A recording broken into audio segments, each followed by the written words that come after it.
Últimamente odio todo lo que dibujo, así que hoy voy a redibujar una ilustración antigua y vamos a ver si he mejorado desde entonces. Y de paso vamos a intentar subirme un poco la autoestima.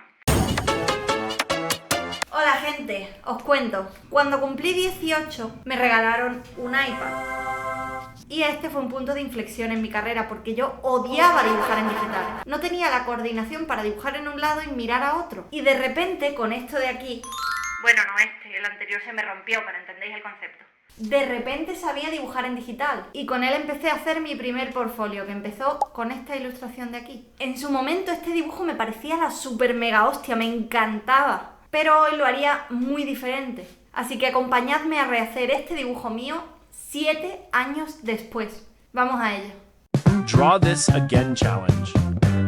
Bueno, cuando empecé este dibujo no tenía muy claro qué quería hacer. No sabía si quería mantenerlo lo más parecido posible al dibujo original o jugar un poco más con la composición, el storytelling y demás, que fue lo que hice al final. Así que el primer boceto que hice fue simplemente copiando el dibujo original y haciéndolo pues al estilo que uso ahora. Aunque no es que yo tenga un estilo muy definido, la verdad. Al final pensé que lo que yo más había mejorado en estos años fue mi capacidad de storytelling, de contar historias con mis dibujos. Y en el dibujo antiguo yo veía un caos de elementos que no estaban muy relacionados entre sí, que no sabías muy bien en qué fijarte, ni sabías exactamente qué te quería contar o el trasfondo de ese personaje. Es como que todo llamaba mucho la atención. La araña que tenía el personaje en la mano, el músculo y que él estuviera mirando a cámara, que parecía que estaba posando, la mariquita que tenía en el hombro, o el cuchillo que estaba manchado con un líquido morado que no se entendía muy bien de qué venía. Entonces decidí simplificarlo centrándome en un solo concepto de todos esos, que fue el de la espada manchada. Me pregunté de qué podía venir esa mancha y en vez de llevarlo hacia algo violento,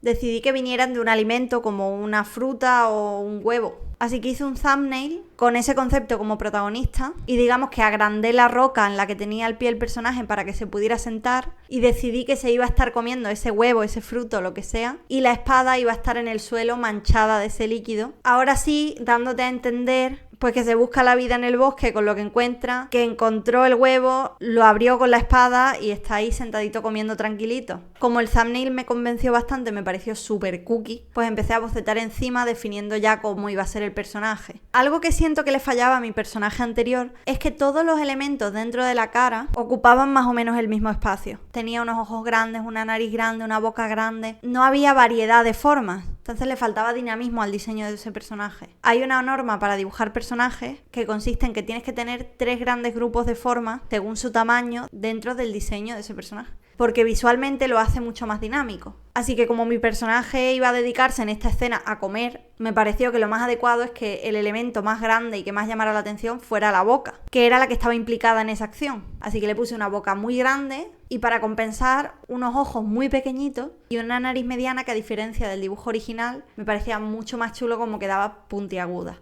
que le daba un toque más travieso, más canalla al personaje, que al final era un poco la esencia también del personaje del dibujo original. Siguiendo con ese lenguaje puntiagudo, le hice un cuello al chaleco que seguía esa forma, mantuve los zapatos puntiagudos también, las orejas por supuesto, que además le quise dar mucho más protagonismo y las hice bastante más grandes, y como el duende en esta ilustración iba a ocupar mucho menos espacio que en la ilustración original, decidí también quitarle bastantes detallitos, hacerlo un poco más simple, haciendo que el pantalón sean unas mallitas ajustadas que siguen la misma forma de la pierna, o quitándole algunos accesorios.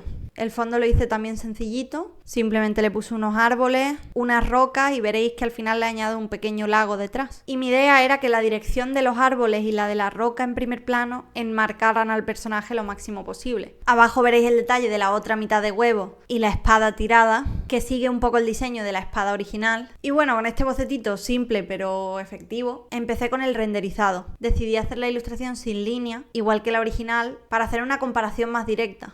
Y porque la verdad es que me gusta bastante cómo quedan estas ilustraciones que no usan línea. Soy una gran fan de la línea, pero el reto que supone a nivel volumen renderizar una ilustración sin una línea de apoyo me parece muy divertido y me parece que queda muy guay. Para la paleta seguí más o menos los mismos colores, solo que los hice un poquito más pastel, y el proceso de renderizado fue una mezcla entre la goma, el aerógrafo y pinceles con un poquito de textura.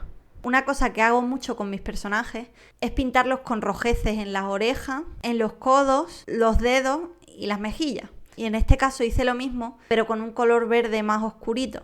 Veréis que le mancho también la piel un poco, porque mi idea era que pareciera un poco que vive pues en el bosque ganándose la vida como puede. Y que parezca que es un personaje que no lo tiene todo servido.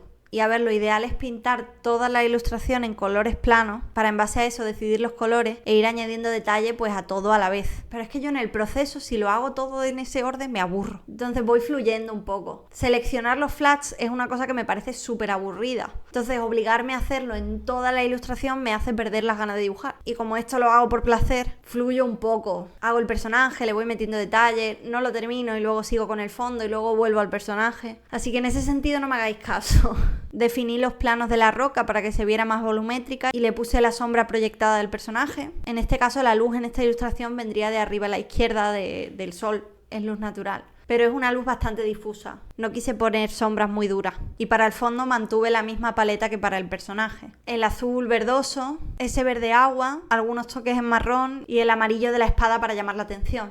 Añadí un poco de textura en el ambiente, lo que el maestro Javi Gámez llama pintar el aire, y pinté los accesorios de oro para que parecieran muy brillantes, que es un detalle que me gusta mucho porque me da la sensación de que no le pega nada al personaje y te hace preguntarte de dónde se ha sacado esos accesorios, los ha robado, que es un poco la gracia también. Si comparo las dos ilustraciones, creo que la nueva tiene mucho más storytelling, tiene una mejor composición que te hace saber dónde tienes que mirar y no tiene tantos detalles sin relación, aunque el fondo nuevo que he hecho es muy sencillo y no me lo he currado mucho, sí que se ve mucho más sensación de profundidad. El personaje se ve mucho más volumétrico y no tan plano, que en el original los ojos, por ejemplo, parecen pegatinas, está totalmente plano. En el de 2018 abusé un poco de las texturas y esto de pintar el aire y se ve un poco sucio, y en este es algo mucho más sutil. Y bueno, en general estoy bastante contenta y me gusta mucho más. Decidme vosotros qué opináis, ¿os gusta más el original, os gusta más el nuevo? ¿Qué os transmite cada uno? ¿Creéis que he mejorado en estos 7 años? La cosa es que ya hace por lo menos un mes que había hecho este dibujo y desde entonces hasta ahora ya creo que lo puedo mejorar. Qué satisfactorio y qué frustrante es el camino de un artista. Os recomiendo mucho hacer este ejercicio de vez en cuando para daros cuenta de verdad de cuánto habéis avanzado.